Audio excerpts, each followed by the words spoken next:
Israel has struck at the heart of Iran's nuclear and military command, and in doing so, may have just redrawn the map of conflict in the Middle East.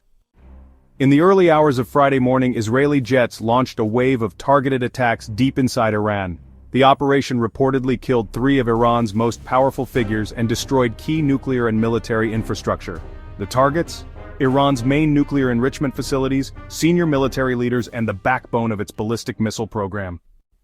Israeli Prime Minister Benjamin Netanyahu announced the mission in a televised address, calling it Operation Rising Lion.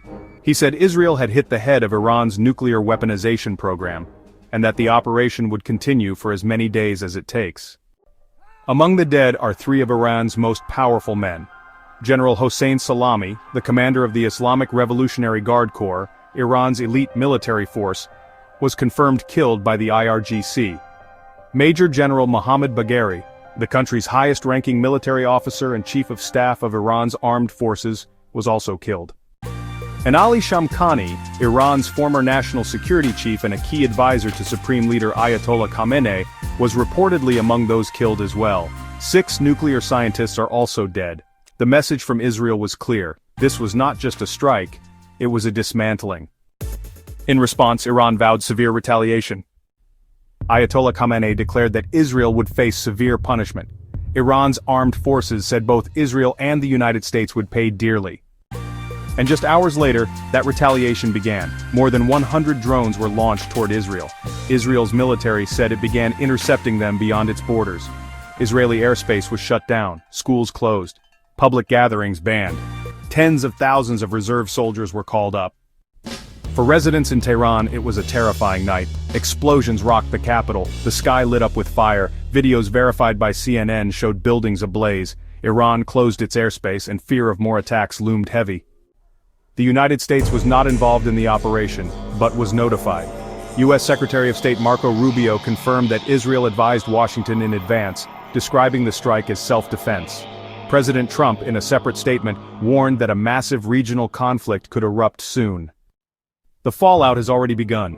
Saudi Arabia condemned the Israeli strikes as a violation of Iran's sovereignty. China called the situation, well, severe and complex, and nuclear negotiations between Iran and the United States, already on shaky ground, now appear all but dead. The Natanz nuclear facility, the core of Iran's uranium enrichment efforts, was engulfed in flames. It's the centerpiece of Iran's nuclear ambitions, and was reportedly heavily damaged. While Iran's atomic agency says no casualties occurred there, and no radiation levels were elevated, the extent of the damage remains unclear. Experts say the strikes may have exploited Iran's current vulnerabilities. Crippling United States sanctions, prior Israeli operations, and the weakening of Iranian proxies like Hezbollah have left Iran's military in one of its most fragile states in decades. But with that fragility comes danger. Iran controls an axis of resistance, which is a network of loyal proxy forces across the region. Hezbollah in Lebanon, the Houthis in Yemen, militias in Iraq and Syria. All of them are capable of launching retaliatory strikes. And since Israel's war in Gaza began in 2023, these groups have really stepped up attacks in the region. Now with this latest escalation, fears of full-scale war are real. If Israel and Iran become directly entangled in open conflict, the United States, Israel's closest ally and largest weapons supplier, could be drawn in. Already 40,000 American troops are stationed across the Middle East. Earlier this week, the United States ordered non-essential personnel to leave its regional embassies, citing growing intelligence concerns. Friday's operation was more than just a tactical strike, it was a message, one that may honestly cost dearly. CNN's security analyst put it plainly. Eliminating Salami would be like assassinating the United States chairman of the Joint Chiefs. The reaction, she warned, will be massive.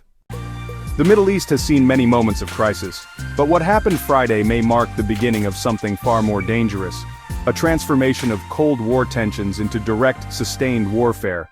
And now, the world watches, waits and wonders. Just how far will this go?